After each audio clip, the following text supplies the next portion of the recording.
that. My name is Mike Newbern. I started, can everybody hear me fine? I'm not a big fan of podiums and stuff, so I'm probably going to stand at the side, maybe walk around. Can you guys hear me out back there just fine?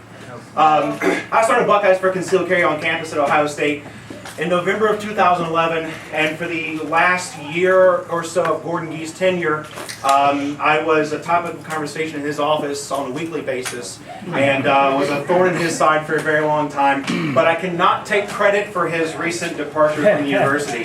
So for those of you that have been thanking me for that, I appreciate it so very much, but that was not my doing. I'm here to talk about campus carry, and specifically where we're at with campus carry in the state of Ohio. And there's one thing I really want to talk to you guys about, and that is the interactions I've been having with our young people in the state. Not only at the university level, but at the high school level. The neat thing about me being very active and being involved with the Libertarian Party, Republican Party, is that certain people start to hear about me and I get invited to speak in places. I spoke at a high school a while ago here in Columbus about campus concealed carry, and I had a great time. I was there for the better part of the morning, and those students wrote essays about us, about the comments. That's what these are, essays. I just want to read some of the comments some of these students wrote about that. Okay, so if you just bear with me. One student wrote, and by the way, this student put me on the extreme left. I don't know why she thinks it's extreme left, but I am very, very liberal in the classical sense of the term. He developed his stance on gun control through personal experience, not based on religion or church, like other speakers have. Another student said that, I like Mr. Newbern came in and talked to us on an issue this isn't talked a lot about. I also found it very professional that for every statistic, he showed us on his PowerPoint where he got the information from. That was another shining light for me. Another student wrote, Mr. Newbern also proved the solutions that Mom Demand Action and other groups provide to combat gun violence are illogical or already in place, which was awesome because that was the whole purpose.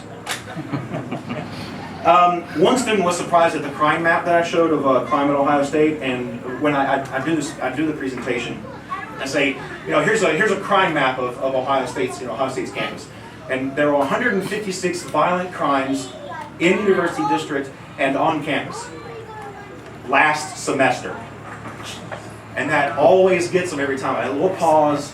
That was last semester, not last year. So another student said, it's hard in today's society not just to think along party lines. And though Michael Newbern may not have entirely changed my opinion on gun ownership, he presented a very logical argument for campus concealed carry that made me question my current views. These are high school students. High school students. And finally, the one that will give you guys all hope is that the most important thing I learned from our speakers is that this country still has hope. These are young people, 16, 17. When we talk about the Second Amendment and we talk about the right to self-defense and the right to keep and bear arms, when you talk about it from a perspective of defense against a tyrannical government, very few people are connected to that ideal, right? However, we're not disconnected from the fact that we know someone, or it has happened to us, that we have been victim of violent crime. I'm going to bet you anybody in here has either been a victim or directly knows someone who's been a victim of violent crime. That is what we can connect with. That is what the middle of the road person connects with. That is how we can change the culture on guns in Ohio and in this country. That's how we fix it.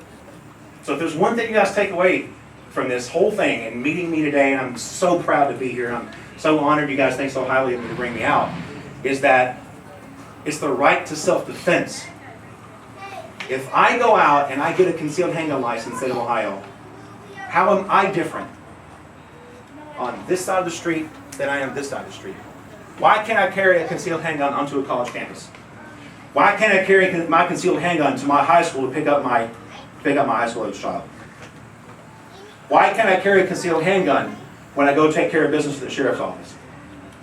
How am I different across that line than I am here? And that's the premise of our argument. And that's how we as students for concealed carry have been making headway in many states.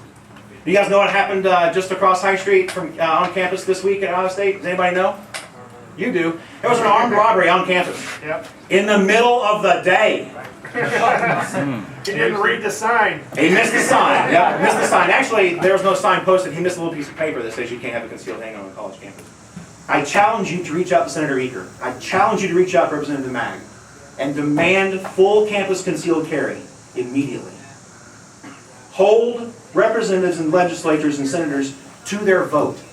Don't let them weasel out. Hold them accountable. If they don't support campus concealed carry, make them say they don't support campus concealed carry. Don't let them get by with saying, I support it if the university says it's okay.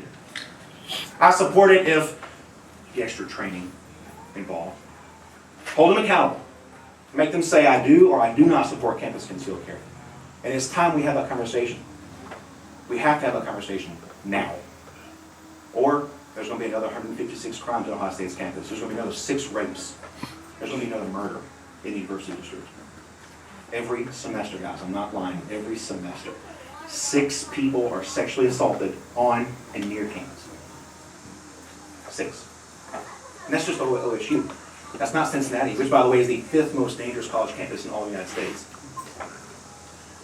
It's time. We make the change. So, thank you very much for having me.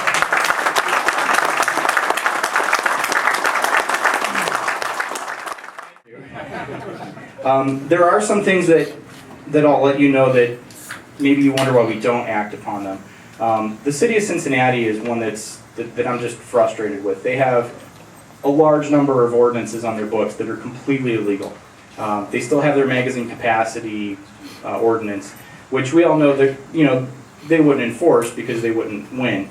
But the problem is there's companies like Midway USA that refuse to ship a high capacity magazine to any address in Cincinnati. The problem is Actually in Ohio. Okay, they may not even do it in Ohio, but the problem we run into is that you could sit there until you're blue in the face explaining to Midway that the local law doesn't matter because the state law prevails. Their corporate lawyers tell them not to do it, they won't do it, we're stuck between a rock and a hard place. When we brought this up with the city of Cincinnati almost 2 years ago, their law department's argument is, we've advised our police department that they're not permitted to enforce that law. Great, thanks. It's still in the books, it still needs to come off. So why don't we go after cities 5 days a week and pay the lawyers to do it, thinking we're going to get all our money back? It's because some of the cities have caught on to a little bit of a loophole. We can threaten and threaten and threaten and threaten. The day we actually file a lawsuit, they have 30 days to respond with the courts. What they do is they repeal the law, take down the signs in those 30 days, go into court and go, what signs? I don't know what you're talking about. And the problem is that the way the court system works is on that 30th day when they come into court and say that they complied within that 30-day window, they make an argument that there's nothing to contest anymore. And the court's hands are tied and they throw the case out. There's a legal argument over if we prevailed or not there, but the way the courts rule, since there never was anything to contest, there never was a legal challenge, we didn't win anything. And then it turns into a fight over if we're entitled to any recourse for our money that we paid the attorneys. One of the things that I'm hoping we're going to talk about, I won't delve into, is we're trying to fix that before we continue to go after more cities, because there's a potential for us to lose tens of thousands of dollars on a lawsuit trying to right a wrong, only to have that city decide at the very last minute, at the 11th hour, that they can get away with it to back down. It's been a very expensive way to get signs taken down, paying $10,000 per city. But there are a number of bills, I just want to hit on a few of them. House Bill 203 is the biggie. 203 has like 10 different, well now 11 but there's a lot of parts in there, but what we're really happy about is the part that was just added, or is about to be added, I should say. The ORC 9.68 reform, what Jeff was referring to, where the municipalities weasel their way out at the last minute. We had proposed some language to Representative Johnson, who's the bill sponsor, that said that, if after a suit is filed, if they try to weasel their way out, that would be viewed as, I can't remember the exact word, conclusive and irrebuttable evidence. I'm not a lawyer, I don't know habeas corpus, but it's like irrebuttable evidence that they were in the wrong, and that we would be entitled to our attorney's fees. And the representative agreed that should be tacked on to 203. So if we get that done, and that survives all the way through, then we're going to have that powerful tool back in our quiver, that arrow, to use to force municipalities again to get in compliance, and we'll be able to recoup our fees. We're not trying to make money off the lawsuits, let me be real clear about that. But our lawyers like to eat, and they want to get paid for their work just like anybody else does. And so this will allow us to be more aggressive in going after municipalities that are currently flouting the law and doing so to some degree with impunity. There goes our sign. House Bill 191. Oh, this is one that's been on the wish list for a long time. You know, the state of Ohio right now, if you have a magazine of greater than 30 rounds capacity, and you dare to insert it in a firearm at the range to have some good, clean American fun, according to current Ohio Revised Code, that makes that a machine gun. Which is kind of funny because the ATF doesn't call it a machine gun, it still calls it a AR-15. Okay? Well, House Bill 191 would remove that and put us in compliance with federal law as what we would view a machine gun as. So it would remove that silly magazine capacity limit that we have. It's really totally unnecessary. And just because people have voted with us in the past doesn't mean that we shouldn't keep tabs on them and keep the pressure up. Because politicians respond best to people who show up at the State House and make it known that they're watching. And when you're watching, they're on good behavior. It's like little kids, you know. My son never does anything wrong when I'm standing there. But when I hear my daughter scream and cry that he took her toy, you know, it's always from the other side of the house. So if you're there and watching, they behave much better. We do a lot of things that we don't talk about openly because they're very sensitive in our discussions.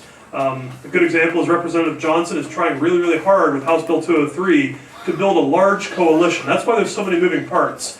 Yeah, historically, we've had bills that address one or two narrow points at a time. House Bill 203 addresses now 11 different points of law. And the reason for that is because he's trying to build a broad bill that everyone can support or at least not oppose. And in this case, we're getting some of the sheriffs to support it or at least not oppose it. And hopefully we're going to get some other law enforcement groups to say, yeah, we can live with that. And if we do that, and we eliminate some of that opposition out of the gate, we're going to have a lot easier time pushing forward the ball down the field. And that's ultimately our goal.